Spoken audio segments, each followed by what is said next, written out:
Bismillahirrahmanirrahim. Assalamualaikum warahmatullahi wabarakatuh.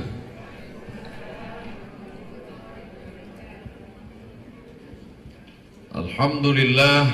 Allahumma salli ala Sayyidina wa maulana Muhammad ibni Abdullah wa ala alihi wa sahbihi wa man tabi'ahu wa mawalah. Ini sesi yang ketiga dan yang paling berat.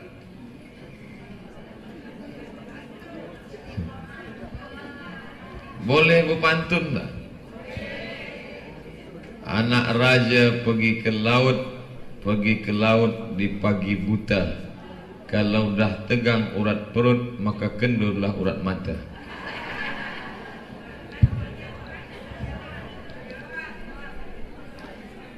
Puncanya adalah husnul khatimah. Husnul khatimah.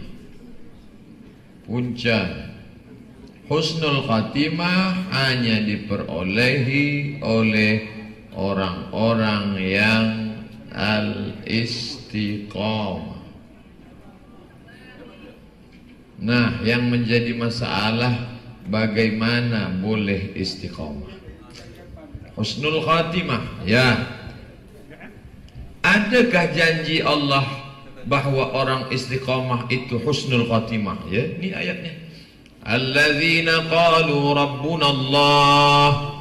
Sesiapa sahaja yang mengatakan Rabbku adalah Allah, summa istaqamu, kemudian dia istiqamah, tatanazzalu alaihimul malaikah, turun malaikat kepada dia. Menurut ahli tafsir, malaikat turun itu manakala akan mati. Begitu. Bukan maknanya lepas sembahyang balik ke rumah datang malaikat. Nanti manakala kita akan sakaratul maut, tatanazzalu alaihimul malaikah, datang malaikat. 3 ucapan malaikat. Yang pertama, Allah takhafu, jangan kau takut. Kerana orang yang akan mati itu mengalami rasa takut yang luar biasa. Takut sakaratul maut, takut titian siratal mustaqim, takut azab kubur, takut neraka, takut. Kemudian pula wala tahzanu, jangan sedih. Apa sebab bisikannya sedih? Kerana orang yang mati akan wafat itu sedih, meninggalkan anak sedih, meninggal menantu sedih, meninggalkan kampung halaman sedih. Maka malaikat mengatakan alla takhafu wa la tahzanu.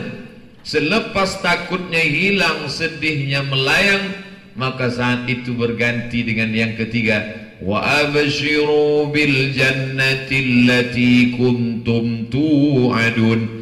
Berbahagialah engkau memperolehi surga yang dijanjikan Allah. Maka saat itulah baru datang malakul maut, malaikat maut. Malaikat maut datang setelah bisikan 3 ini dia dengarkan. Dapatlah dia husnul khatimah. Punca husnul khatimah mesti ada istiqamah. Bagaimana mendatangkan istiqamah? Qama, tegak, berdiri, lurus.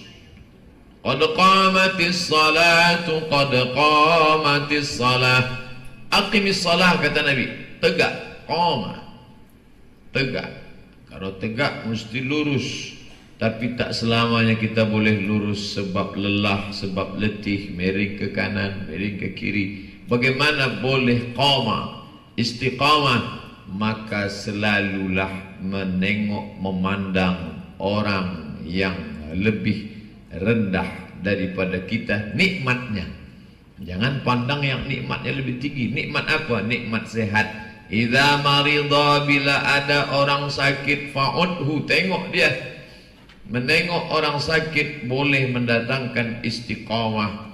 Meleleh air matanya. Idza marida, sakit. Mengapa Tuhan menangis? Suara azan sayup-sayup masuk ke pangkal tinggal. Hayya 'alas salah. Kenapa menangis? Dulu masa saya sihat, saya tak nak pergi ke masjid. Hari ini baru saya dengar suara azan sayup masuk ke pangkal telinga. Menengok orang sakit, ada orang yang silap salah. Dia anggap tengok orang sakit, dia sedang senangkan hati orang lain. Apa Tuhan tengok dia? Kita kasihanlah tengok dia sebab dia sedang kesunyian, sedang sakit. Sebenarnya adalah memandang orang sakit sedang membangkitkan istiqamah. Oh, Allah Ta'ala cabut nikmat sehat dari dia. Saya yang ada nikmat sehat ni kenapa tak beramal? Sudah lama sakit, 1 jari ke dia, 4 ke kita. Sakit Tuhan, sakit. Kenapa kamu tak mensyukuri nikmat sehat? Menengok orang sakit, barulah sedar bahawa kita selama ini sedang berada dalam nikmat. Sudah tiada, baru terasa. Manakala dia ada, kita anggap biasa-biasa sahaja. Telunjuk ini, tak pernah kita syukur nikmat telunjuk. Tapi manakala jari telunjuk ini sakit, barulah terasa. Kawan lain boleh tunjuk, kita tak boleh. At-tahiyatul mubarakatuh salam. Luka At-tahiyatul. Selama ini tak anggap itu sebagai nikmat. Nikmat mata, nikmat telinga, nikmat buah pinggang, nikmat jantung, nikmat hati, nikmat macam-macam nikmat. Maka dicabut Allah Subhanahu wa ta'ala.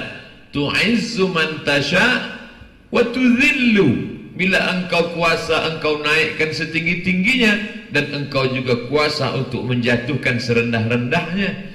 Terbujur kaku, mati belum. La yamutu fiha wa la yahya. Kalau mati jelas, hidup pun tidak. Terbujur kaku, sakit. Mana kuasa yang dulu ada? Saya tengok dia. Tuan nanti di bilik apa? Ada di atas. Saya sampai tanya security, mana bilik atas? Apa nama bilik?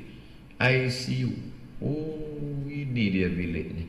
Dulu kalau saya datang, dia sambut, Assalamualaikum Ustaz, Ustaz sehat, sila duduk, sila minum. Hari ini tak ada. Saya hanya tengok masuk ke dalam.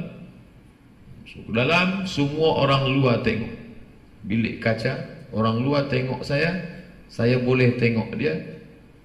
Orang luar tengok dia, dia tak boleh tengok. Baru saya faham makna ICU. ICU, you don't see me. Patutlah. Ya Allah, Ya Syafi, wahai yang maha menyembuhkan. Ya Kafi, wahai yang maha mencukupkan. Ya Mu'afi, wahai yang maha menyehatkan. Ishfi mardana, sembuhkan ini ya Allah. Meleleh air mata dia. Saya panggil doktor, doktor, kenapa dia menangis? Yang lain sudah tiada lagi boleh berguna, tapi telinga dia tetap mendengar. Dan dia tahu ini suara Ustaz Abdul Samad. Dia selama ini kalau datang dia boleh salam, dia boleh senyum. Hari ini dia tak boleh salam, tak boleh senyum. Dan dia ungkapkan dalam bentuk melelehkan air mata. Saat itu orang kata, Ustaz Somad terima kasih banyak, sudah hibur keluarga, sudah doakan kami. Makna sebenar hakikat daripada kedatangan melawat itu adalah bahawa Allah ingin memberi pelajaran kepada ni. Hai Abdul Samad, engkau hanya menyampaikan saja selama ini. Bersyukurlah, coba tengok nikmat bila aku dah cabut. Bangkit dari situ, bangkit semangat beribadah, bangkit semangat untuk istiqamah. Selama ini wa idza qamu ila sholati qamu kusala, segan, malas, letih, tak bersemangat. Tapi semula balik fresh. Maridah, sakit. Siapa lagi yang kita nak tengok? Orang yang kurang nikmat. Kita lengkap sempurna, sehat walafiat. Mereka yang istimewa kerana dicabut Allah nikmatnya. Maka ketika itu apanya kurang? Macam-macam. Boleh jadi matanya kurang, boleh jadi telinganya kurang, boleh jadi. Saya sedang masuk ke masjid, masbuk kerana ada urusan. Saya di belakang. Masa selesai salam, imam berzikir, lepas tu berdoa. Dia tepat di hadapan saya. Dia angkat kedua tangan. Maaf, maaf, maaf. Semuanya putus. Lama dia angkat berdoa kepada Allah. Saya tengok dari belakang. Ya Allah, aku kau beri sempurna. tapi belum pernah panjang doaku sepanjang ini. Dia yang engkau kurangkan nikmat, tapi syukurnya lebih hebat daripada nikmat yang ada padaku sempurna. Malu kepada Allah Subhanahu wa taala. Al-haya'u syu'batun minal iman. Malu itu adalah satu cabang daripada cabang iman. Bila tak ada lagi malu, maka tiada iman. Malu kepada Allah, nikmat banyak, syukur sikit. Malu kepada Allah, nikmat banyak, amal sikit. Maka kita pinta kepada Allah supaya hendaknya mata ini mahu memandang. Pergi ke danau tak salah, pergi ke bukit memanglah disuruh siru fil ard, berjalanlah di atas muka bumi Allah. Tapi memandang orang man huwa asfala minkum, yang berada di bawah asfal, di bawah kamu, sehingga bangkit semangat kamu, maka itu membangkitkan istiqamah. Siapa lagi yang kita tengok? Pandanglah orang yang wa idza mata, bila ia mati, fattabi'hu, ikuti dia. Macam mana ikut orang mati? Man syahidal janazata, bila kamu ikut sampai pada salat jenazah, lahu qirat, dapat satu qirat. Wa man syahidal janazata, yang ikut jenazah hatta tudfan, sampai tudfan, pemakaman, lahu qiratan, dapat 2 qirat. Wa mal qiratan ya Rasulullah? Apa 2 qirat itu wahai Rasulullah? Rasul menjawab, mithlul jabalainil azimaini, seperti 2 bukit Uhud yang besar. Bila ada orang kaya mati, ramai orang hantar. Bila ada penguasa mati, ramai orang hantar. Sebab orang hantar dia kerana jabatan kuasanya, karena harta bendanya, karena jawatan yang dititipkan Allah Subhanahu wa taala. Tapi sebenar hakikat dari mengantar orang mati adalah bahwa kita ingin istiqamah. Mana dulu yang katanya dimuliakan orang? Mana dulu orang yang katanya paling mulia, paling disanjung, paling dialu-alukan? Hari itu dia terbujur kaku, tiada siapa boleh menolong. Hai Abdul Samad, inilah nasihat penting membangkitkan istiqamah. Bila dah tengok orang istimewa, istiqamah tak juga terjaga. Bila dah pandang orang sakit, istiqamah tak juga bangkit. Bila dah tengok orang mati, istiqamah tak juga muncul. Mungkin kita dah mati sebelum mati. Apanya mati? Hati itu sudah membeku, sudah mati. Maka tiada musibah yang lebih hebat daripada kematian hati. Masalul ladzi yadhkurullah, perumpamaan orang yang hatinya hidup mengingat Allah, walladzi la yadhkurullah, orang yang hatinya mati kerana melalaikan Allah, kamatsalil hayyi wal mayyit, seumpama orang hidup dan orang mati. Siapa orang hidup? Orang yang makan. Siapa orang hidup? Orang yang minum. Siapa orang hidup? Orang yang boleh bergerak. Kata setengah orang, tapi sebenar dalam hadis disebutkan, siapa orang yang hidup? Orang yang hatinya mengingat, selalu mengambil iktibar. Itulah orang yang hidup. Banyak sekarang orang solat Jumat, tapi khatib sedang menyampaikan pesan kepada mayat-mayat. Usikum wa nafsi bitaqwallah. Aku pesankan pada kamu wahai jamaah Jumat, takutlah kepada Allah. Semuanya sedang hilang kesedaran. Semuanya sedang naik ke Sidratul Muntaha. Tak ada satu pun yang mengambil iktibar pelajaran. Mengapa perempuan tidak ikut solat Jumaat? Kerana suami akan pulang ke rumah menyampaikan pesan-pesan khatib. Wahai istri, tadi khatib berpesan begini, begini, begini. Istri bertanya, di mana tadi tuan solat Jumat? Di Masjid Damansara. Apa kata khatib? Kata khatib, takutlah engkau kepada Allah. Itu saja. Iya. Jumat lepas itu, memang itu juga. Memanglah itu rukun khutbah. Ceritakanlah isi khutbah itu, menunjukkan bahawa kita hidup dalam pandangan Allah, hidup dalam tulisan malaikat, bila kesemua ini membangkitkan semangat beribadah, masuk dalam golongan istiqamah, maka mendapatkan husnul khatimah. Yang dari manusia itu dua. Innal ladzina qalu thumma istaqamu, istiqamah. Qalu, berkata, satu. Istaqamu, action, perbuatan, dua. Dua kamu buat, tiga Allah balas. Begitu Allah selalu balas, lebih daripada yang kita buat. Kamu buat saja dua, aku balas tiga. Mana yang dua? Qalu summa istaqamu. Apa balasannya? Alla takhafu wa la tahzanu wa abshiru. Jangan takut, jangan sedih, berbahagialah. Bila kamu duduk di masjid, membaca Al-Quran, mengkaji isinya, tiga kamu buat, empat Allah balas. Selalunya begitu susunan. Majtama'a qaumun fi baitin min buyutillah, berkumpul di rumah Allah, yatsluna kitab Allah, membaca ayat Allah, wa yatadarasunahu, mengkaji isinya, tiga Allah balas empat. Nazalat alaihimus sakinah, turun ketenangan, ghasyiyat bihimur rahmah, diliputi rahmat, haffat bihimul malaikah, dikelilingi malaikat, wa dzakarahumullahu fi man indah. Allah sebut, banggakan kepada para malaikat. Kamu buat dua, aku balas tiga. Kamu buat tiga, aku balas empat. Membalas lebih daripada semestinya disebut dengan ihsan. Maka dalam Al-Quran dikatakan, wa ahsin kama ahsanallahu ilaik. Berbuat ihsanlah kamu sebagaimana Allah sudah berbuat ihsan kepada kamu. Tuan balik dari Makkah, bagi saya botol satu aqua Zam-Zam 600 ml.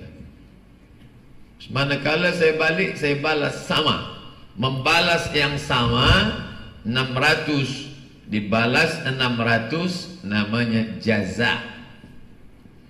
Tapi manakala 600 dibalas dengan 6.000, maka disebut dengan ihsan. Yang mampu melakukan ihsan Allah Subhanahu wa taala. Dan kita disuruh membuat ihsan.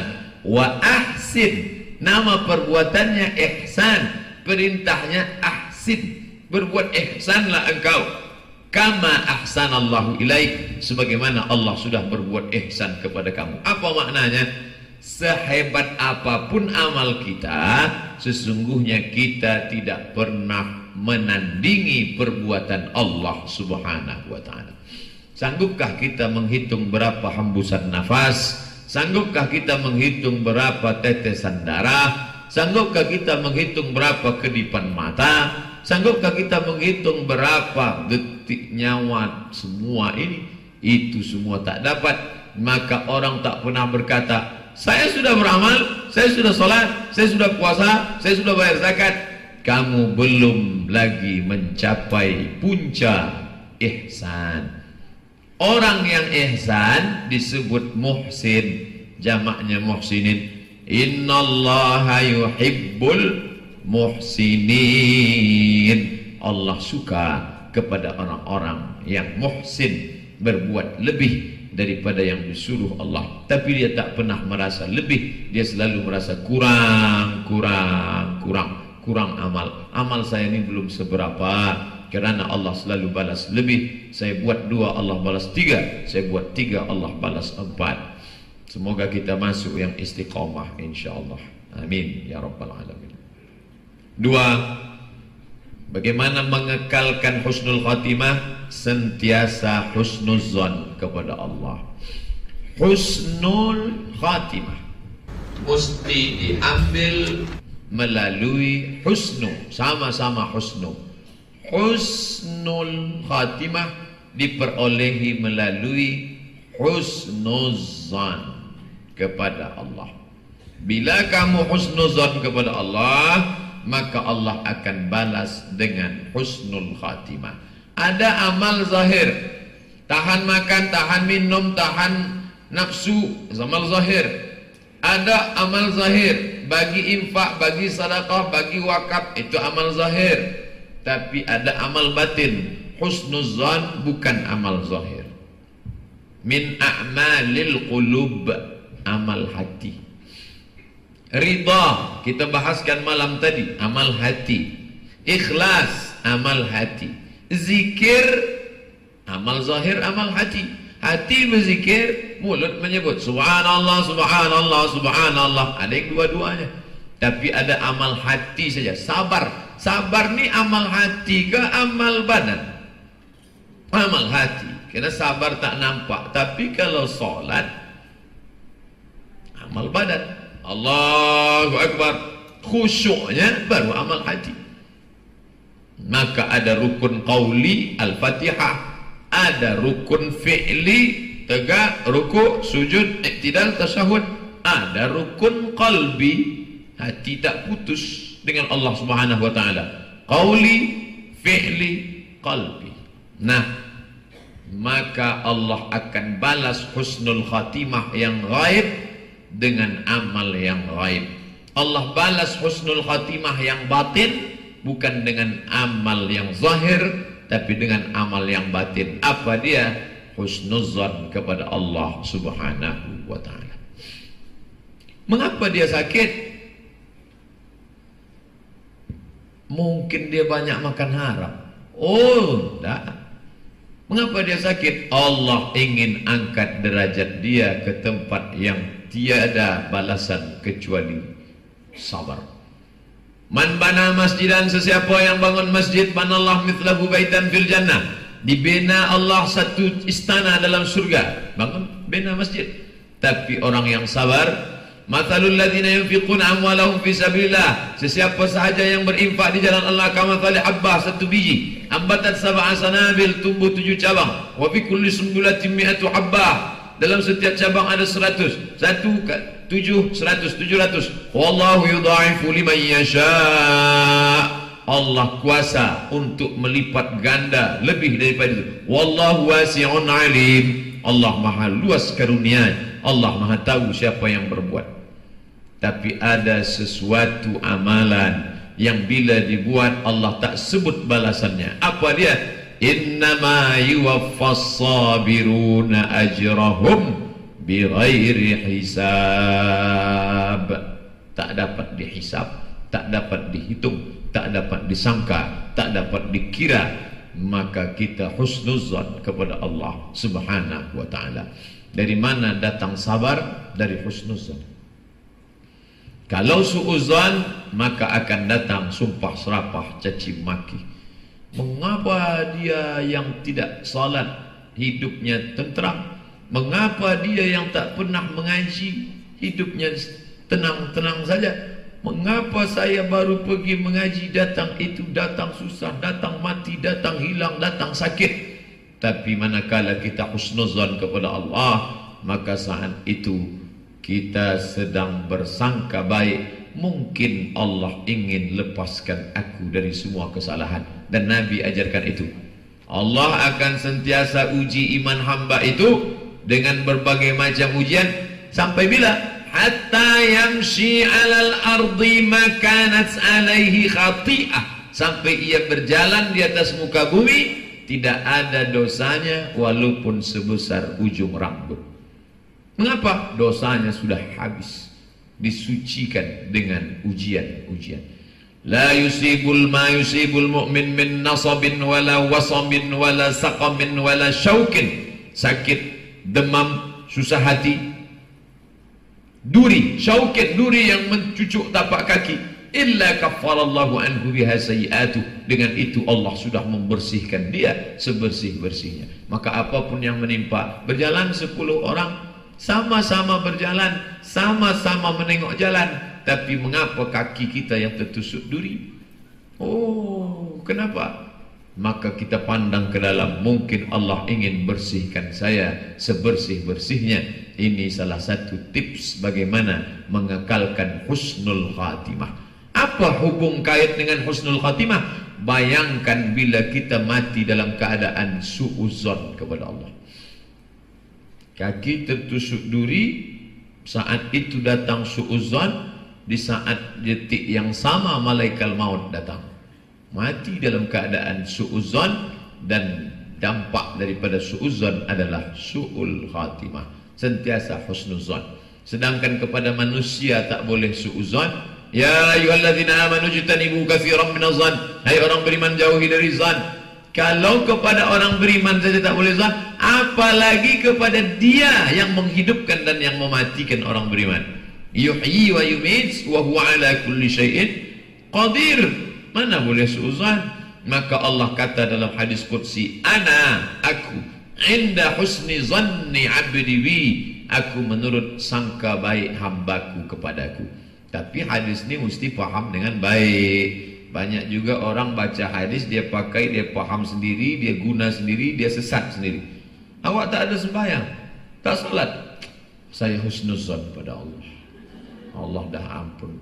Husnuzan itu tetap mengikuti syariat Muhammad sallallahu alaihi wasallam. Orang yang keluar daripada syariat, maka dia tak boleh husnuzan. Alaikum bisunnati, ikuti sunnahku, syariatku, wa sunnatil khulafa'ir rasyidin, sunnah khulafa'ir rasyidin Abu Bakar, Umar, Utsman, Ali, min ba'di, setelah aku. Addu 'alaiha bin nawajiz, gigit pakai gigi geraham, jangan pernah lepaskan. Ketiga, tetap dalam rasa takut kepada Allah Subhanahu wa taala. Wa may yattaqillaha yaj'al lahu makhraja wa may yattaqillah. Ayatnya satu, tapi cabangnya banyak.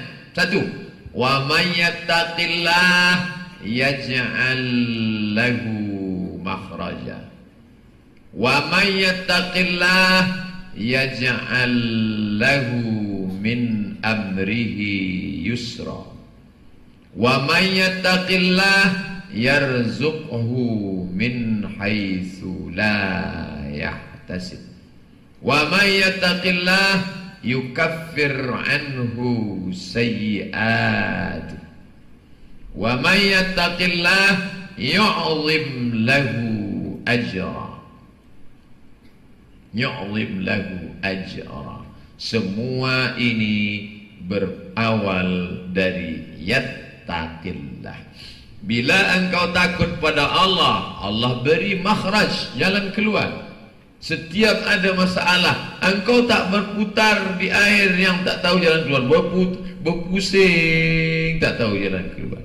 Mengapa begini, mengapa begini, mengapa begini, mengapa begini, mengapa begini, mengapa begini, mengapa begini.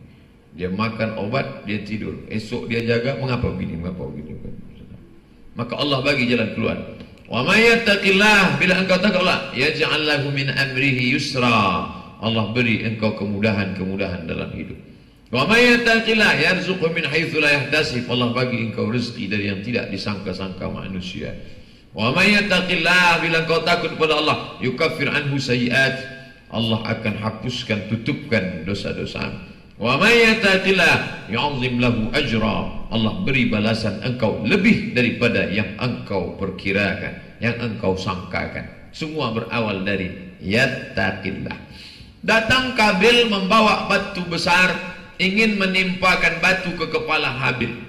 Apa jawab Kabil? La imbasatta ilayya yadaka, wahai saudara kandungku Kabil, bila engkau lemparkan batu itu ke kepalaku, ma ana bibasiti yadiya ilaika liaqtulak, aku tak balas dengan melempar batu yang sama.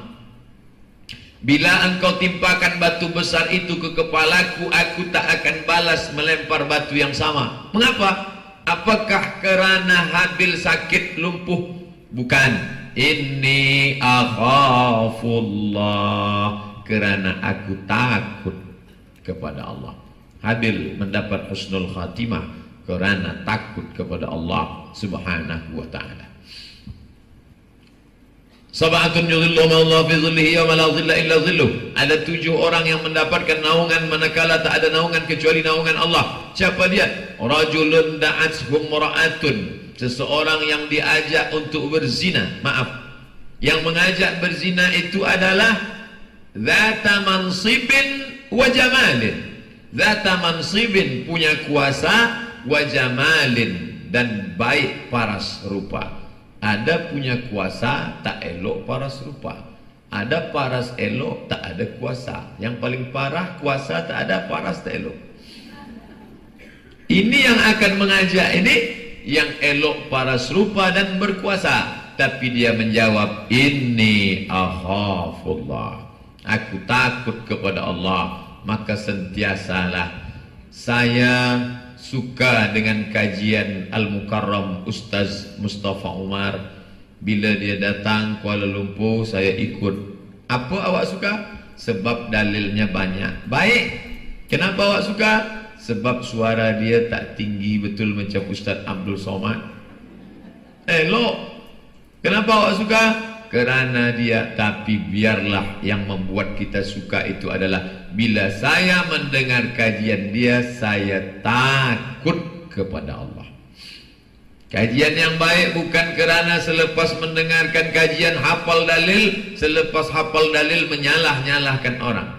Kajian yang baik bukan selepas mendengar kajian hafal banyak riwayat. Laisal ilmu bikathratir riwayat. Ilmu bukanlah kerana banyak meriwayatkan. Menurut Imam Bukhari, menurut Imam Muslim, daripada Sunan Nasa'i, dalam kitab Sahih Tirmizi, daripada Mu'jam Al-Kabir, Mu'jam Al-Awsat, Mu'jam Al-Wusta, Musnad Ahmad bin Hanbal, Sunan Ad-Darimi, Sunan Nasa'i. Bukan itu, tapi ilmu yang memasukkan rasa takut ke dalam hati. Takut makan haram, takut makan riba, takut. Rukun khutbah Jumat 5. Alhamdulillah. Allahumma salli ala Sayyidina Muhammad. Ya ayyuhalladzina amanu ista'inu bisabri wassalah. Allahumma fir lil muslimina wal muslimat. Lupa khatib mengucap kata satu rukun lagi. Apa dia? Usikum wa nafsi bitaqwallah. Rukun khutbah Jumat. Andai, alhamdulillah, saya tadi tengok di pintu penuh sepekan. Maghrib tasawuf, maghrib fiqh, maghrib tauhid, maghrib tafsir, maghrib hadis, maghrib kitab hikam Ibnu Athaillah Sakandari. Masya Allah, full selepas maghrib. Baik. Andai ada orang tidak ikut kajian sepekan itu, maghrib tak pernah dia datang, dia tetap wajib untuk solat Jumat. Untuk apa? Mendengarkan wasiat takwa daripada imam. Naik khatib ke atas mimbar. Li sahibika ansit, bila engkau katakan kepada sahabat di sampingmu, uskut, diam. Laqad laghauta, engkau sudah melakukan perbuatan lagha. Wa man lagha fala jum'atalah, sesiapa yang melakukan lagha tiada Jumat baginya. Mengapa? Kerana telinganya tiada mendengar wasiat takwa. Takwa, takwa, takwa. Orang tua menunjuk anak, takutlah kepada Allah. Nak, suami menunjuk istri, takutlah kepada Allah. Wahai istri, istri mengingatkan suami, takutlah kepada Allah. Dan ustaz mengingatkan jamaah, takutlah kepada Allah Subhanahu wa ta'ala. Tetap dalam rasa takut kepada Allah Subhanahu wa ta'ala. Kita lanjutkan 4. Tetap. Mengapa semua tetap? Tips bagaimana mengekalkan, menetapkan, membakokkan, mengekalkan husnul khatimah hingga ke akhir ayat. 4. Ya ayyuhalladzina amanu taqullah. Tapi ayat itu bersambung, wa kunu ma'as sadiqin. Artinya apa? Orang kalau sudah ada rasa takut dalam hatinya, takut itu boleh hilang, boleh terhapus. Sebab apa? Kerana ia tidak bersama dengan sadiqin. Siapa sadiqin itu? Sodaqo. Selepas baca Quran, Sadaqallahul azim. Orang yang benar dipanggil Siddiq. Abu Bakar Siddiq. Semua mendustakan Muhammad sallallahu alaihi wasallam. Malam tadi aku berangkat minal Masjidil Haram ilal Masjidil Aqsa, kemudian naik ke Sidratul Muntaha. Adakah tuan-tuan percaya kepada saya? Kadzabta ya Muhammad, engkau pendusta. Abu Bakar Siddiq mengatakan, sadaqata, maka dia dipanggil As-Siddiq. Lelaki Siddiq Abu Bakar. Dalam Al-Quran ada wa ummuhu siddiqah. Wa ummuhu siddiqah, ibunya adalah siddiqah. Siapakah siddiqah? Maryam. Ibundanya siddiqah. Ibunda siapa? Isa. Wa ummuhu siddiqah. Orang mencaci maki dia tetap juga siddiq. Apa kata Yahudi Bani Israel? Maka na abuki mra'a sau'in, ayahmu bukan orang jahat. Wa makanat ummuki baghiyah, dan bundamu pula bukan juga perempuan yang jahat. Mengapa engkau hamil tanpa suami, melahirkan anak haram? Tapi dia tetap siddiqah. Dia membenarkan janji Allah Subhanahu wa ta'ala. Maka kita disuruh sesudah takut kepada Allah, wa kunu ma'as sadiqin, tetaplah kamu bersama dengan orang-orang yang benar. Alhamdulillah, semalam kita berkumpul bersama orang-orang yang benar. Di mana? Di Rebung. Hari ini berkumpul lagi bersama orang-orang yang benar di Masjid Umar bin Khattab, Damansara. Berkumpul bersama orang benar, makin banyak berkumpul bersama orang benar, maka membuktikan ayat ini. Tetaplah kamu benar, jujur bersama orang yang benar. Ya ayyuhalladzina amanu taqullah. Cukup, titik, selesai? Tak cukup, kerana takut dalam hati boleh tercabut bila kita tak jaga bersama orang-orang yang jujur. Kawan yang jujurlah yang akan menyelamatkan kita. Saya tak tahu kalau kopiah peci saya ni miring sebelah, tak tahu. Siapa yang bagi tahu? Jamaah. Tapi jamaah bagi tahu yang shadiq, yang jujur. Dia tak angkat tangan, dia suruh, Ustaz, itu miring. Tak, dia bagi SMS. Saya tengok, dia tak cakap miring, tak, gambar dia kirim. Oh, itu.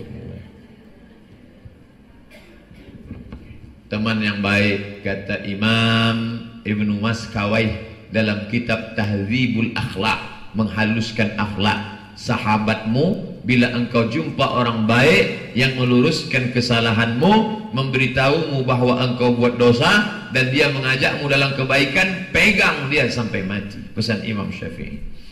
Pesan Imam Syafi'i, bila ada kawan sahabat berjumpa dengan yang membuat engkau ingat pada Allah, mengikut dia membuat engkau selamat dari dosa, maka jangan pernah engkau lepaskan, karena itulah nikmat yang terbesar, luar biasa.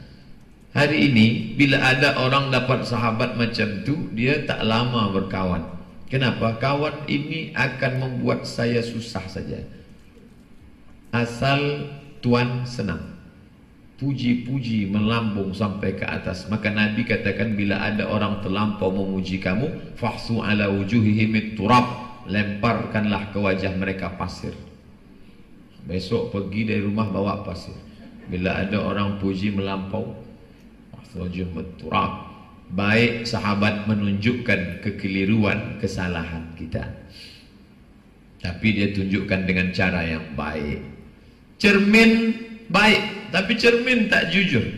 Bila orang pertama memandang wajah, pergi dia ke bawah pokok yang rindang, rimbun. Di bawah pokok ada kolam, dia berhenti di tepi kolam, nampak wajah. Oh, begini rupa saya. Itulah asbabun nuzul cermin. Lepas itu dia buat cermin, tapi cermin tak sodak, cermin tak sodik, cermin tak jujur. Manakala nampak muka di cermin, telinga kanan di sebelah kiri.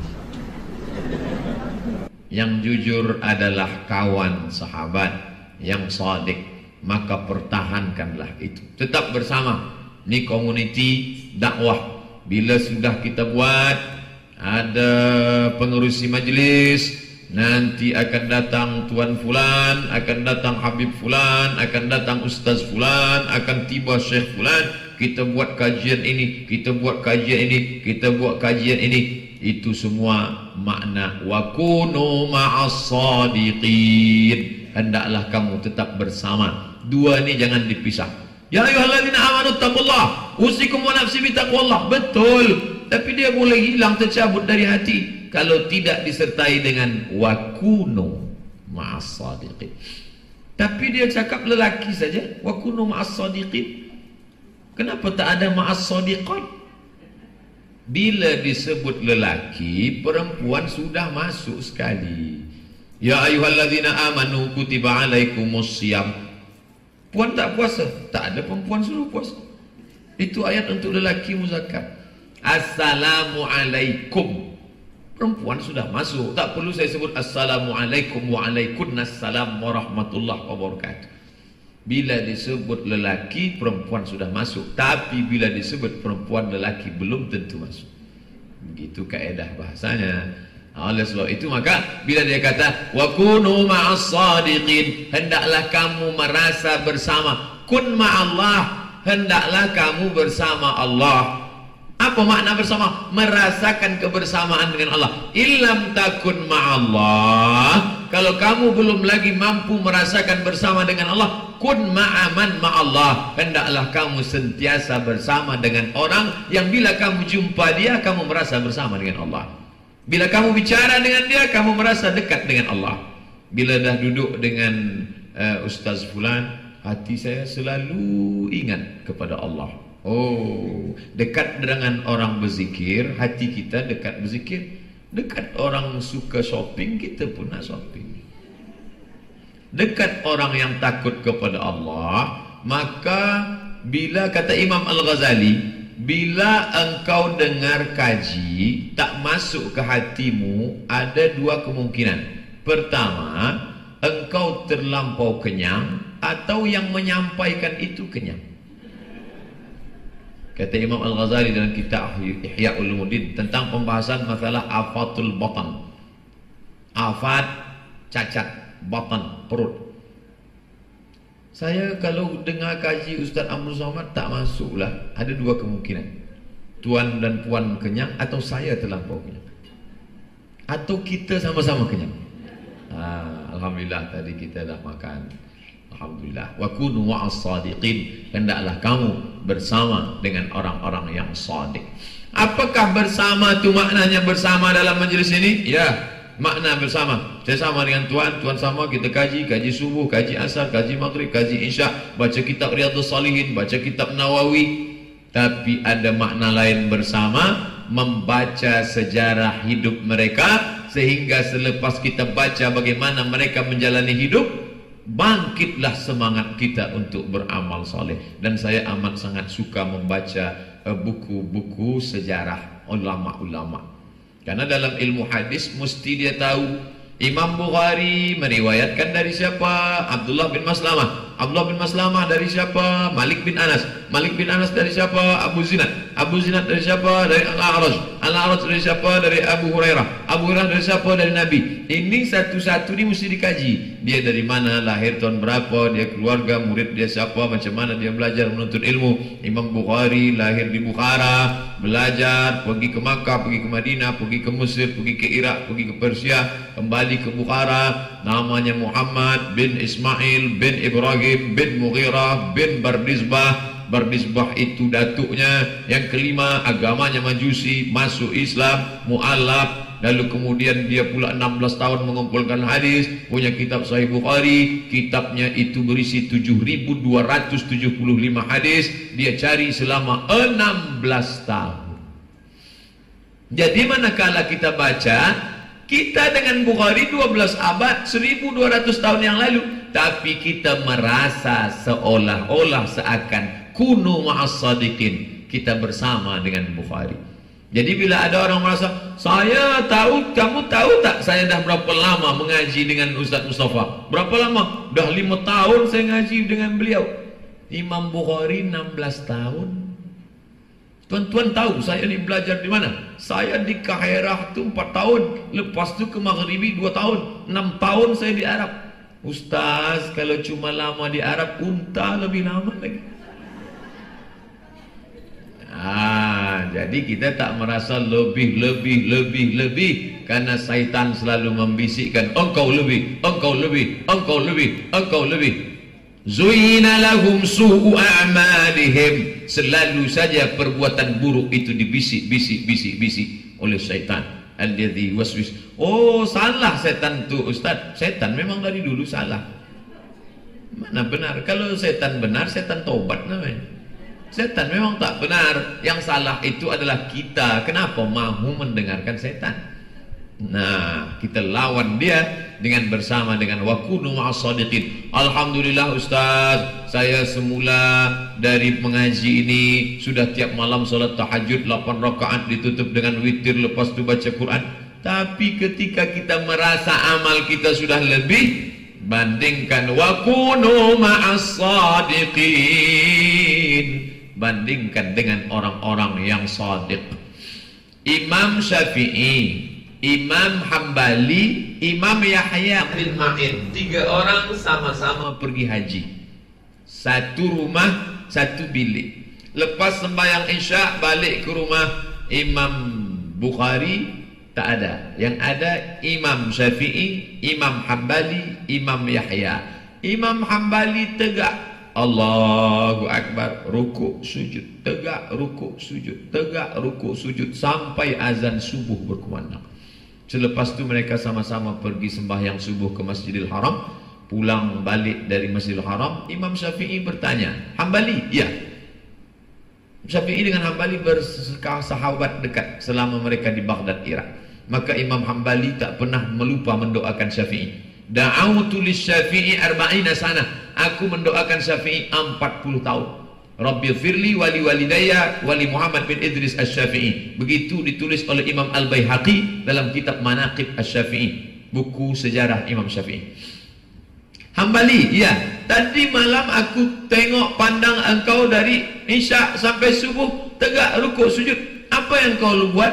Kata Hambali, aku menghatamkan Al-Quran 30 juz dalam tahajud. Jadi kalau kita melihat amal kita membandingkannya dengan Hambali, kita tak ada apa-apanya. Wa kunu ma'as-sadiqin. Itu makna ma'as-sadiqin. Bukan dengan Pak Cik Hambali yang 2 rakaat. Mohon maaf kalau ada Pak Cik Hambali. Tapi dengan Imam Hambali. Kata Imam Syafi'i, Yahya, iya, malam tadi aku pandang engkau tak ada tidur. Pusing kiri, pusing kanan. Apa yang kau buat? Kata Yahya, aku memeriksa, meneliti hadis. Aku dapatkan hadis dhaif, hadis sahih, hadis dhaif, hadis sahih. 200 hadis malam tadi. Tidak pakai google.com. Semua di kepala Yahya. Yahya balik bertanya kepada Syafi'i. Syafi'i, ya, bila engkau malam tadi tengok kami, maknanya engkau tak tidur. Iya, apa engkau buat? Aku mengeluarkan hukum halal haram dari Quran, hadis, ijma', qiyas, 200 hukum. Andai kita orang yang keempat di bilik itu, apa kita jawab? Begitulah, itulah makna wa kunu ma'as-sadiqin. Jadilah engkau seolah-olah seakan-akan bersama dengan Yahya bin Ma'in, Ahmad bin Hanbal, Muhammad bin Idris Syafi'i, Buya Hamka. Hamka di dalam penjara gelap busuk 4 tahun dalam penjara. Bayangkan itu. Bukan ada sejuk, nyaman, sedap, selesa. Tidak, dalam penjara. Keluar dari penjara menghasilkan satu tafsir Al-Azhar. Azhar itu ditulis dalam penjara. Buya Hamka. Ada satu tafsir yang bahasanya indah bukan main, dibaca oleh Presiden Irak. Masya Allah, ini tafsir indah betul bahasanya, balaghahnya, ma'aninya, mantiknya, bayannya. Siapa penulis ini? Sayyid Qutb. Mana Sayyid Qutb sekarang? Dipenjara oleh Gamal Abdul Nasir. Kata Gamal, kepada Presiden Irak berkata ke Gamal, itu di penjaramu ada seorang ahli tafsir namanya Said Qutb, tolong jangan gantung dia, tapi buat saja penjara seumur hidup. Kata Gamal, dia mesti buat permohonan maaf kepada Mr. President. Maka berilah dia pena. Saya bernama Said Qutb, dengan ini memohon maaf kerana ingin merubah negara menjadi negara Islam, maka ampunkan saya wahai Tuan Presiden. Kata Said Qutb, as-sabbabatul lati tashhadu an la ilaha illallah, telunjuk yang sehari semalam bersaksi tiada Tuhan selain Allah, sampai mati tak akan memegang pena memohon maaf kepada syaitan. Kalau begitu gantunglah tiang gantungan bagaikan lampaian bidadari. 1966 mati Said Qutb sebagai syahid hanya kerana tidak mau meminta maaf kepada taghut. Dan hari ini tafsir Fi Zilalil Quran diterjemah ke dalam berbagai bahasa, bestseller. Fi Zilalil Quran, apa dia tulis di muqaddimah? Al-hayatu fi zilalil Quran ni'mah, hidup di bawah naungan Quran itu nikmat. La ya'rifuha illa man dzaqaha, tiada siapa saja boleh mengetahuinya kecuali orang yang pernah merasakannya. Dan rasa tak boleh diceritakan dengan bahasa. Semua kata menipu ketika ingin menceritakan rasa. Macam mana rasa hati ini Ustaz? Macam madu, ternyata bohong. Macam manis buah, ternyata tidak. Kerana rasa tak boleh diceritakan. Dan itu dirasakan oleh Sayyid Qutb, hidup di bawah naungan Al-Quran. Maka manakala kita bandingkan diri kita dengan Hamka, kita bandingkan dengan Sayyid Qutb, kita bandingkan dengan Syafi'i, maka bangkit semangat untuk istiqamah. Buah dari istiqamah adalah husnul khatimah. Beli buku sejarah ahli-ahli hadis, sejarah ahli-ahli tafsir, sejarah hidup ahli-ahli 4 imam mazhab. Alhamdulillah Ustaz Abdul Somad, semua yang Ustaz sebut sudah kami beli. Baca yang belum. Dah beli, Alhamdulillah, makna satu step kita dah buat. Tinggal lagi kita nak cari orang yang baca supaya dia boleh ceritakan ke kita isi.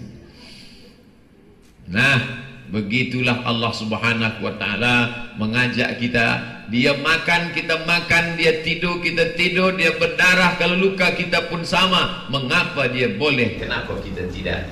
Masa kita mengukur bayang-bayang, mengukur diri sesama manusia, disitulah kita merasa, oh, aku ini hamba Allah, malu aku memijak tanah-tanah Allah, menghirup udara milik Allah, bernapas dengan paru-paru pinjaman Allah. Mengapa aku tidak seperti Syafi'i? Mengapa tidak semacam Nawawi?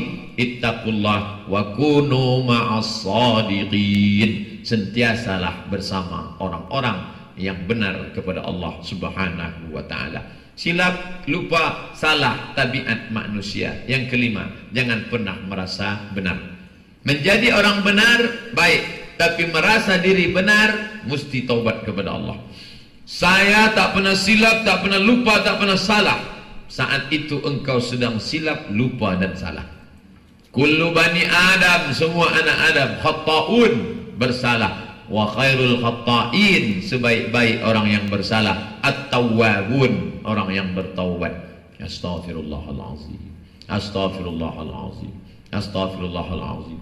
Aku minta ampun kepada Engkau ya Allah, aku sudah silap dan salah. Di saat kita sedang rendah, jatuh, hina, apa-apa, itulah Allah mengangkat derajat kita kepada derajat husnul khatimah.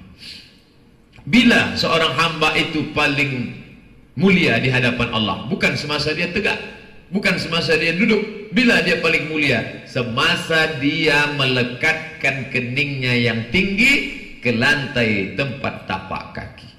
Aqrabu ma yakunul 'abdu min rabbih, seorang hamba paling dekat dengan Rabbnya wa huwa sajid, ketika dia sujud. Fa aktsiru fihi du'a, perbanyaklah doa waktu sujud itu. Ya Allah, aku sudah banyak silap, aku sudah banyak salah, cakapku banyak.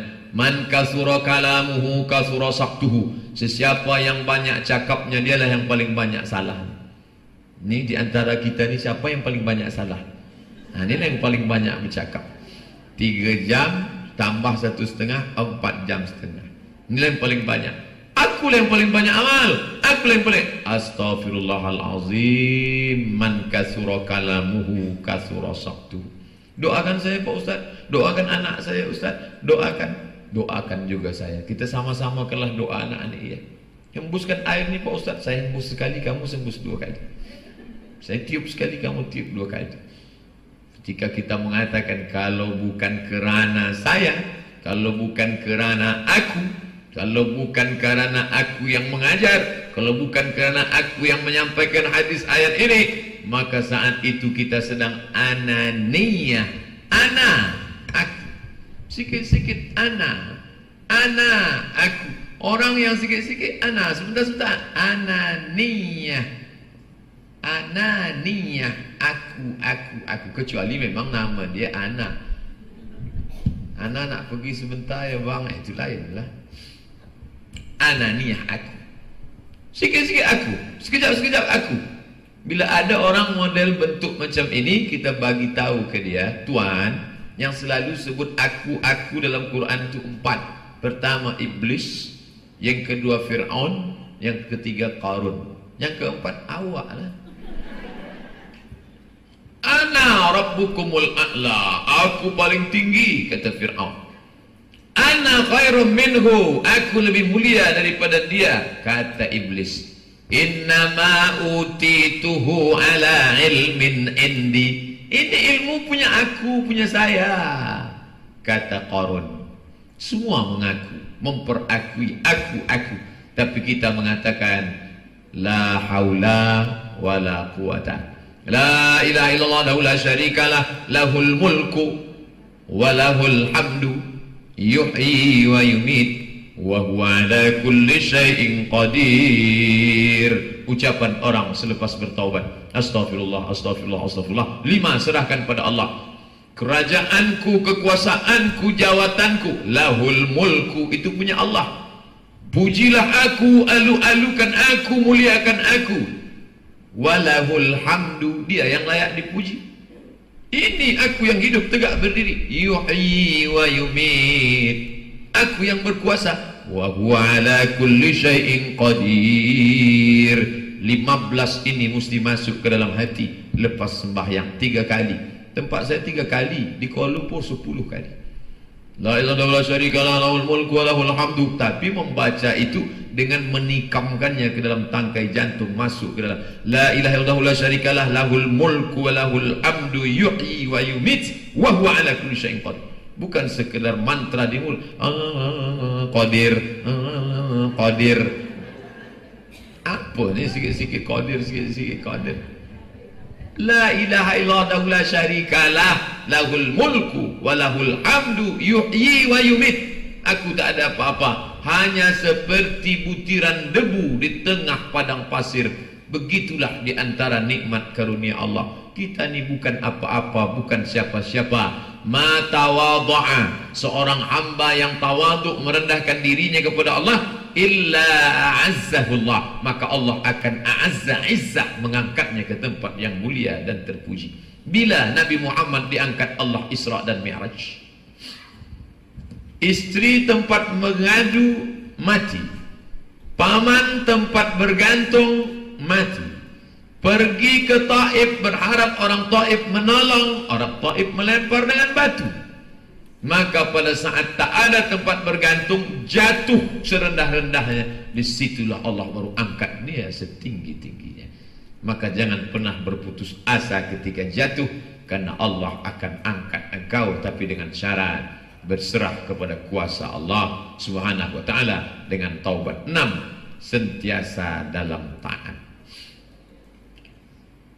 Kenapa di sini Ustaz buat hadis taat itu istighfar? Karena seringan-ringan ketaatan adalah memohon ampunan. Solat taat, puasa taat, zakat, sedekah, infak taat, tapi itu mengeluarkan banyak energi. Zakat, wakaf, infak, sedekah, wasiat, hibah, ghanimah, itu harta semua. Banyak orang yang tersiksa ketika mengeluarkan harta. Saya lemas badan saya kalau sudah menghitung zakat nih Pak Ustaz. Kalau sholat saya boleh tahan insya Allah. Kalau mendengar kajian insya Allah telinga saya tahan. Tapi kalau sudah cerita zakat nih ya Allah, meleleh air mata saya kalau Ustaz dah cerita zakat. Berat, seringan-ringan adalah mengakui. Itulah ibadah. Hebatnya Islam, orang mengaku bersalah pun ibadah. Man lazimal istighfar. Kalau kita pikir logik, mana ibadah? Mengaku salah bukan ibadah. Ibadah itu kalau baca Quran, ibadah itu kalau tahajud, ibadah itu. Mengaku bersalah pun ibadah. Begitu hebatnya. Engkau aku saja, akui kesalahanmu, kau sedang beribadah. Man lazimal istighfar. Sesiapa yang melazimkan istighfar, ja'alallahu lahu min kulli diqin makhraja. Setiap kesempitan dibagi Allah jalan keluar. Wa min kulli hammin faraja. Setiap kesusahan hati diberi Allah kelapangan. Wa razaqahu min haitsu la yahtasib. Diberi Allah jalan keluar yang tak disangka-sangka. Astaghfirullah, astaghfirullah, astaghfirullah. Mestinya orang yang mengaku salah, dia hanya mendapatkan terima atau tak terima. Bila saya bersalah, saya datang ke rumah Tuan. Tuan, saya mohon maaf nih saya bersalah. Maka Tuan pada posisi terima atau tidak terima. Tapi dengan Allah tidak. Hamba yang datang minta ampun, dia sedang beribadah. Mana ada manusia kita datang minta mengaku salah. Saya salah Tuan, iya aku bagi balasan pada engkau. Sudah. Dia bagi maaf saja sudah alhamdulillah. Tak melayang periuk belanga dia ke kepala kita sudah alhamdulillah. Dia tak marah memukul kita sudah alhamdulillah. Tapi dengan Allah tak begitu. Itulah makna ihsan.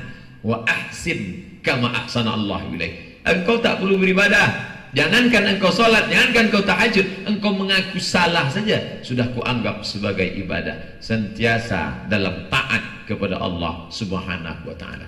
Kita ini hanya dua pilihannya, taat, maksiat. Ikut dia taat, lawan dia maksiat. Jadi jangan sangka maksiat itu adalah minum khamar maksiat, berjudi maksiat, berzina maksiat. Bukan. Semua yang melawan Allah maka dia maksiat. 7. Ingat mati, pendekkan angan-angan. Kalau nanti begini akan begini, kalau begini akan begini, kalau begini akan begini, kalau begini akan begini, kalau itulah kunci pintu setan masuk ke dalam. Maka buang, potong, campakkan, buang jauh-jauh. Oh, kalau begitu orang Islam tak boleh punya cita-cita kah? Tak boleh punya angan-angan kah? Bandingkan dengan hadis lain. Nabi tegak di atas mimbar. Apa kata Nabi? Di atas mimbar dia, ra'aitul haud, aku sedang menengok haud. Haud telaga, kolam. Siapa yang minum di telaga ini la yazma'u fiha abada, dia tak akan haus untuk selamanya di padang mahsyar. Mudah-mudahan kita termasuk yang dapat itu insyaallah. Amin. Sahabat tak ada yang menengok haud itu, Nabi saja yang menengok. Aku sedang melihat telaga. Lepas itu apa kata Nabi? Ra'aitu mafatihar Rum, aku pandang ada kunci-kunci Rom sedang di tangan kamu. Wal Furs, dan kunci-kunci Persia. Masa itu yang paling hebat Rom. Maka ada satu surah dalam Al-Quran, surat Rom. Ghulibatir Rom fi adnal ardi min ba'di ghalabihim sayaghlibun. Tapi Rom yang hebat itu pun kalah. Ghulibatir Rom, Rom kalah. Siapa yang mengalahkan Rom? Persia. Maka saat itu apa kata Nabi? Aku memandang ada kunci-kunci perbendaharaan Rom di tangan kamu. Artinya Nabi itu dia punya cita-cita kalian akan menguasai Rom dan kalian akan menguasai Persia. Subhanallah, Persia dikuasai Islam, itulah Iran sekarang. Iran itu dulu Ahlus Sunnah sampai akhirnya naik dinasti Safawi merubah menjadi Syiah. Sedangkan Rom masa itu, Rom itu adalah Syam. Syam itu sekarang 4 negara. Lebanon, Jordan, Syria, Palestina. 4. Itu dikuasai umat Islam. Dan Nabi pernah mengatakan, la taftahunnal Konstantiniyah, kalian akan menguasai Konstantinopel. Kalian akan menguasai Konstantin Turki sekarang. Dulu itu Rom. Ada seorang kaisar bernama Konstantin. Dia buat kota bandaraya besar dengan nama Konstantinopel. Ini kami mengatakan la taftahunal Konstantiniyah, kalian akan menguasai kota itu. Wala ni'mal amiru amiruha, sebaik-baik panglima perangnya adalah dia. Wana ni'mal jaisyu dzalikal jais, dan sebaik-baik pasukan tentera adalah tentera itu, kata Nabi. Orang mengatakan itu Nabi kalian gila. Mana mungkin Arab Badui yang tak pandai tulis baca, tinggal di negeri antah berantah, yang tak pernah punya kekuasaan, boleh menguasai Konstantin. Terbukti 700 tahun sesudah itu Konstantinopel diterebut oleh yang namanya sama dengan nama Muhammad. Dia adalah Muhammad Al-Fatih. Al-Fatih artinya sang pembebas, kerana ia membebaskan daripada menyembah Isa, menyembah patung dan berhala. Artinya apa? Bercita-cita boleh, yang tak boleh berangan-angan. Apa bezanya? Bercita-cita diiringkan dengan usaha. Sedangkan berangan-angan, kalau begini nanti akan begini, kalau begini akan begini, kalau begini akan begini, tanpa ada, kosong, hampa, tak ada perbuatan, tidak ada perbuatan sama sekali. Itu yang dilarang. Ingat mati. Kalau sudah datang angan-angan begini, begini, begini, cepat-cepat ingat mati. Saya tak boleh ingat mati, Pak Ustaz. Macam mana saya nak ingat mati, Ustaz? Dengar tazkirah. Ambil download itu tazkirah mati dari Ustaz Fulan, dengar. Buat satu folder mati, isinya mati saja. Tak juga, saya pergi tengok ada SMS, Ustaz Abdul Somad, ini ada pengerusi masjid kita meninggal dunia, wafat. Ustaz datang, saya pun datang cepat nak tengok. Saya sampai ke tempat kuburan pemakaman, mana? Tak ada. Ustaz terlampau cepat, orang masih di masjid lagi. Saya cepat datang, alhamdulillah saya duduk di tepi lubang itu. Saya tengok ada seorang penggali kubur. Bapak sudah lama? Sudah, dari dulu saya gali. Saya ambil gambar, saya buat wallpaper. Setiap ada telefon masuk, ingat mati. Setiap, tapi tak lama, sebulan saja. Lepas itu saya balik malam seorang, datang takut saya. Jadi kita boleh ingat mati, berbicara tentang mati, ingat tausiah tazkirah tentang mati. Dengan mengingat mati, kata Nabi, aksiru, banyak-banyaklah kamu mengingat zakra hazimil lazat, yang menghancurkan, merontokkan, meruntuhkan, merobohkan lazat. Lazat, kenikmatan-kenikmatan. Kalau sudah dia datang makan tak nikmat, kalau sudah dia datang tidur tak lelap, kalau dia sudah datang tak ada lagi kenikmatan. Habis siapa dia? Mati. Jadikanlah nasihat yang tak berbunyi, tak berhuruf, tak bersuara. Siapa dia? Mati. Khutbah Jumat bersuara, orang tak mau mendengar. Tapi ada nasihat yang tak bersuara, pandang saja tengok, mati. Ingat-ingat itu mati. Nah, oleh sebab itu, bila kita, ini hadisnya ada riwayat Imam Tirmidzi, hadis Hasan, maka ini, ini, tapi bukan gambar, ini yang saya buat wallpaper. Satu-satu yang paling pasti dalam hidup adalah mati. Akan menempati rumah yang baru, belum tentu pasti. Akan menikah, belum tentu jadi, tapi mati pasti jadi. Mati pasti. Maka jangan terlampau menghabiskan waktu untuk yang tak pasti sehingga melupakan yang pasti. Hasik dengan yang tak pasti. Ini tak pasti, habis waktu. Ini tak pasti, habis. Tapi untuk yang pasti sampai tak ada sama sekali. Tapi jangan kerana kita dah bahas nombor 7 mati, balik dari sini semua nak mati. Turun dari tangga. Macam mana puan? Jadi kita nak buat program kajian bulan hadapan, tak usahlah buat kita nak mati aja. Bukan itu maksud saya. Maka di awal tadi saya bahaskan bahawa Nabi tetap ingin kuasai Rom, kuasai Persia, ambil itu Konstantinopel. Artinya kita tetap berbuat. tapi kita ingat mati. Apa beza orang bisnis yang ingat mati dengan yang tak ingat mati? Sama-sama. Bukan berarti orang bisnis kalau dia ingat mati dia berhenti. Tidak, dia tetap. Tapi dia tidak curang, dia tak tipu-tipu, dia tak khianat. Dan bila dapat, dia akan bayar zakat, wakaf, infak, sedekah. Itu saja bezanya. Jadi jangan salah memahami orang Islam ni susah nak maju, Ustaz. Sebab apa? Sebab sikit-sikit Ustaz sebut mati. Sebut mati. Bukan salah ustaznya, bukan salah ajaran Islamnya. Orang yang menerima itu yang tidak difahami dengan baik. 8 yang terakhir, cemas, takut, khawatir. Kalau nanti su'ul khatimah, mesti ada itu dalam hati. Perlu juga ditengok wajah-wajah orang yang sakratul maut. Apakah download video, apakah tengok gambar, macam mana orang yang sakratul maut susah, bagaimana orang yang mati sedang main basketball mati, orang yang berada di atas ais mati, orang yang duduk akad nikah mati, orang yang sedang berteriak kerana menang tinju sukan mati. Kamu tengok itu, kalau aku boleh janganlah mati su'ul khatimah. Ini ada beberapa riwayat dari Imam Ibn Qayyim Al-Jauziyah, manakala dia disuruh sebutlah Allah, la ilaha illallah. Apa kata dia? Ma'arifu anni salaitu lillah. Aku tak pernah salat, dan mati sesudah itu. Mati dalam keadaan su'ul khatimah. Ada perniaga yang tak pernah menyebut Allah, mati dalam keadaan bertanya, harga ini berapa? Kenapa mahal betul? Kenapa murah betul? Mati. Orang yang suka menawar, mati dalam keadaan tawar-menawar. Na'udzubillah. Maka takut kepada su'ul khatimah, takut kepada akhir yang buruk, itu akan membuat kita berharap kepada Allah, meminta kepada Allah, berdoa kepada Allah Subhanahu wa ta'ala, dan itu sajalah yang menyelamatkan kita.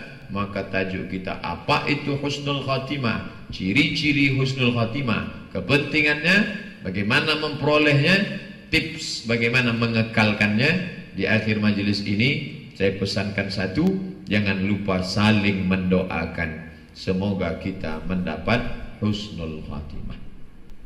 Kalau Imam Hambali mendoakan Imam Syafi'i 40 tahun, saya tak minta puan-tuan doakan saya 40 tahun. 4 kali jadi. Asar sekali, maghrib sekali, isyak sekali, tahajud sekali. Ya Allah, matikanlah Ustaz kami Abdul Somad dalam husnul khatimah. Ustaz, kami nak pergi umrah, kami nak pergi haji. Ustaz nak titip, nak pesan kirim doa apa nanti kami di Multazam di makam Ibrahim. Kata jamaah di Pekanbaru, titip pesan satu saja. Apa Ustaz? Tolong tulis. Kalau ini tak perlu tulislah, supaya jangan lupa, matikan Ustaz kami husnul khatimah. Dari dulu saya selalu, asal dia minta pesan, matikan husnul khatimah. Ustaz tak nak tempat celak anda, ada. Ustaz tak nak batu, dah ada satu. Nanti husnul khatimah. Doa dari saudara beriman lebih bermanfaat. Dan ketika saya pun pergi mendoakan, pejam mata, siapa yang terbayang wajahnya yang ingat, nampak, ya Allah, saudaraku ini matikan dia husnul khatimah, matikan dia husnul khatimah. Terima kasih segala perhatian. Mohon maaf segala kesilapan. Dimaklumkan tadi ada soal jawab, saya kembalikan kepada pengacara kita. Terima kasih. Wassalamualaikum warahmatullahi wabarakatuh. Waalaikumsalam warahmatullahi wabarakatuh. Man syahidal janazata, sesiapa yang menghantar jenazah, lahu qiran. Man syahidal janazata hatta tusalla alaiha, siapa yang menengok jenazah hingga dia salat jenazah, lahu qiran, dapat satu qiran. Wa man syahidal janazata hatta tudfan, sampai dia di makam, lahu qiratan.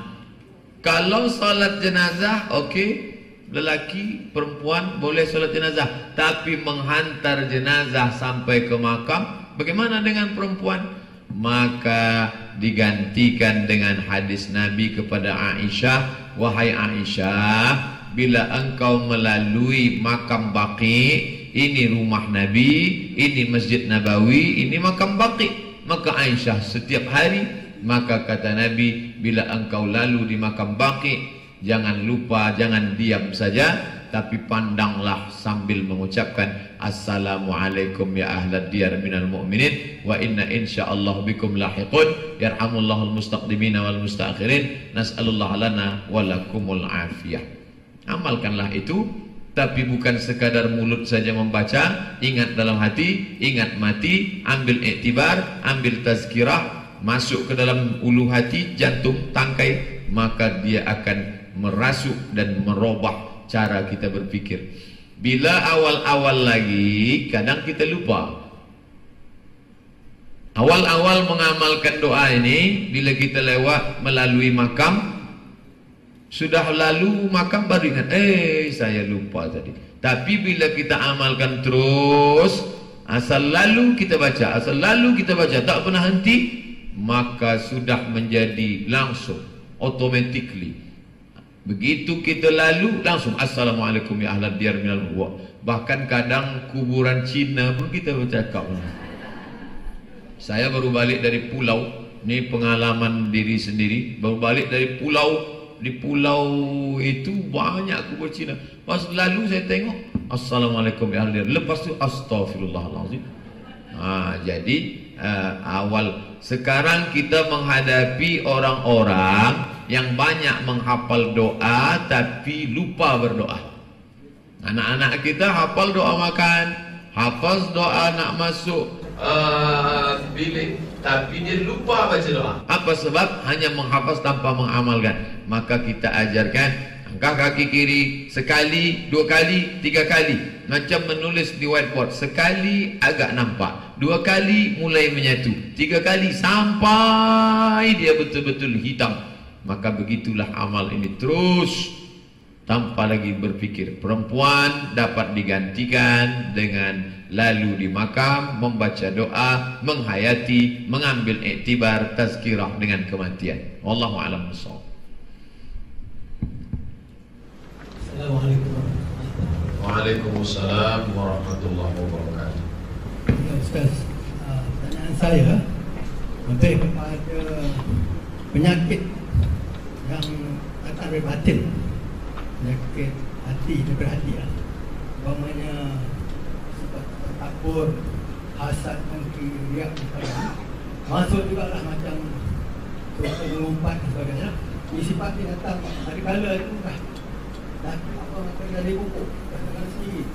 Jadi bagaimana kita nak berusaha mengubat supaya dapat kikis, dapat bersihkan hati kita tu, supaya dia mudah kita nak menuju ke hati. Kalau kita hasad, ada setengah orang menganggap orang yang hasad itu dia bermasalah dengan manusia. Tapi sebenarnya orang yang hasad dia sedang rosak tauhidnya kepada Allah. Bila saya pandang tuan kaya, saya tak suka dengan tuan kerana kaya. Kekayaan tuan itu datang dari siapa? Maka saat itu saya sedang benci dengan yang memberi kekayaan itu. Jadi kalau ada orang menyangka, awak tak boleh hasadkan dia, dia kan baik pada awak, kenapa hasad? Ini hubungan tak baik dengan manusia. Orang hasad, tauhid dia sedang rosak, karena dia sedang membenci kepada yang memberi nikmat itu. Jadi kalau rasa hasad itu ada di dalam, bagaimana cara? Pertama, kita mesti yakin ini adalah pemberian Allah Subhanahu wa ta'ala. Kalau saya benci kat dia, maka saya benci pada yang memberi nikmat, benci kepada Allah. Kedua, doakan dia di zahril ghaib, bukan di hadapan dia. Apakah kita salat malam, ya Allah, ini sahabatku tuan fulan, engkau berikan dia nikmat, panjangkan umurnya, sehatkan badannya, murahkan rezekinya, bayangkan wajahnya, insya Allah akan hilang itu. Yang ketiga, bersalaman. Ini kalau sudah ada orang dapat nikmat, dia tak nak salaman. Yang lain dia salam, tuan itu saya tak sakit hati saya tengok dia. Salam, tuan apa khabar, sehat? Mamin muslimah, ini dua orang muslim yaltaqiyani, berjumpa, wa yatasafahani, bersalaman, maka salam itu menghilangkan hasad. Pahami itu datang dari Allah, doakan dia, bersalaman dengan dia, dan minta kepada Allah supaya mencabut itu. Mengapa orang di surga itu tak ada hasad dalam hatinya? Wa naza'na ma fi qulubihim min ghillin. Kami mencabut hasad itu dari dalam hati mereka. Makanya orang di surga tak ada lagi ghil. Wala taj'al fi qulubina ghillan. Jangan kau jadikan dalam hati kami ghil. Dalam tafsirnya ghillan hasadan. Allahumma tahhir qulubana. Muka sudah suci, tangan sudah suci, kepala sudah suci sampai telinga, kaki sudah suci, tapi hati belum. Allahumma ja'alni minat tawabin wa ja'alni minal mutatahhirin wa ja'alni min ibadikas salihin. Fahami bahwa penyakit ini akan menghabiskan amal. Iyyakum wal hasada. Takutlah kamu pada penyakit hasad. Fa innal hasada, sesungguhnya hasad, ya'kulul hasanat, memakan hasanat, jamak muannas salim. Salatmu, zakatmu, puasamu, hajimu, kama ta'kulun narul hatab, sebagaimana api memakan kayu bakar. Hai Abdul Samad, engkau sudah hasad, amalmu hilang. Hai Abdul Samad, tazkirahmu 4 jam, 3 jam, 4 jam setengah hilang. Hai Abdul Samad, perbuatanmu, zikirmu hilang. Tanamkan itu ke dalam hati kita. Bolehkah kita bicara sendirian? Ya, Umar bin Khattab berbicara, berkata-kata dari balik dinding. Anas bin Malik mendengar. Umar ambil rotan, dia pukul kakinya. Hai kaki, kemana saja tadi? Ya Umar, mau kemana engkau selepas ini? Tapi kalau khawatir ada pula kawan di sebelah, dalam hati aja lah. Khawatir kawan sebelah dia rakamkan, dia share ke kawan-kawan. Ini selepas husnul khotimah ni nampaknya tak lama lagi ni kan. Dalam hati, ya Allah, ini kau ni mau kemana? Kalau dosa kepada Allah kau boleh istighfar, tapi bilang kau hasad, dari hasad inilah datang hasud. Wa min syarri hasidin idza hasad, dari hasadlah datang ain. Ain mata, penyakit ain, penyakit yang ditimbulkan oleh mata. Dia pandang orang boleh sakit, dia pandang orang boleh demam. Apa sebab? Hasad datang, masuk ke mata, setan masuk, dia sakit kerana jin setan. Kenapa? Setan masuk melalui pintu hasad. Tanamkan itu ke dalam. Jangan kau hasad, jangan kau hasad, jangan kau hasad.